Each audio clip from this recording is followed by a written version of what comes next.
I will say that I believe we had a very productive meeting. There were many, many points that we agreed on, most of them, I would say, a couple of big ones that we haven't quite gotten there, but we've made some headway.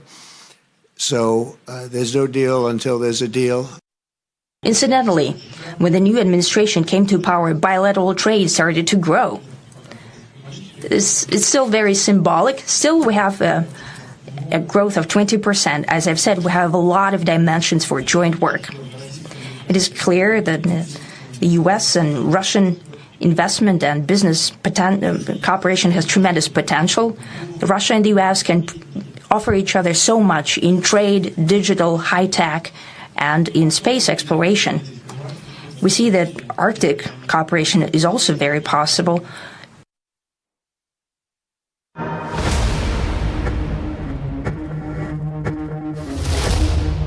US President Donald Trump is moving from Alaska to Washington and from Putin to Zelenskyy.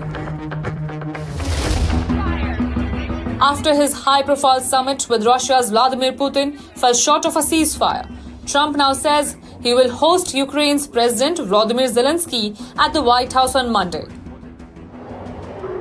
The Alaska summit itself was heavy on cinematic backdrops, fighter jets, blue podiums with Pursuing Peace banner, Air Force One, but light on deliverables.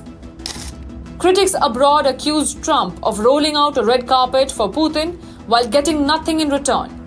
Senator Jeanne Shaheen called Putin a murderous dictator, warmly received on American soil.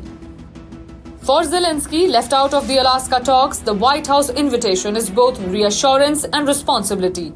On X, he said he will come to Washington to discuss all of the details regarding ending the killing and the war. He stressed that any deal must include European involvement and firm security guarantees, thanking partners but warning that Ukraine cannot stand alone. For Putin, the optics were invaluable. Shackled by International Criminal Court warrants that limit his travel to more than 100 countries, the US summit was a stage he craved, one that only Washington could provide. He declared that the talks had paved a path to peace, but again offered no specifics. In Europe, the reaction ranged from anger to exasperation. Estonia's foreign affairs chief said Putin had humiliated the US and that Trump must apply real pressure if he wants results. Lithuania's defense minister called Putin's words gaslighting and veiled threats, pointing out that Russia was bombing civilians even as he spoke of peace. The Czech foreign minister went further, warning that Kremlin propaganda was already at work. If Putin was serious about peace, he would not have been attacking Ukraine all day. The contrast is stark. Putin walked away with legitimacy on a global stage. Trump walked away with promises of progress but no ceasefire. And Zelenskyy? He walks into the White House on Monday carrying Europe's expectations and the fate of Ukraine's negotiating hand. The big question now, will Washington deliver substance where Alaska offered only spectacle?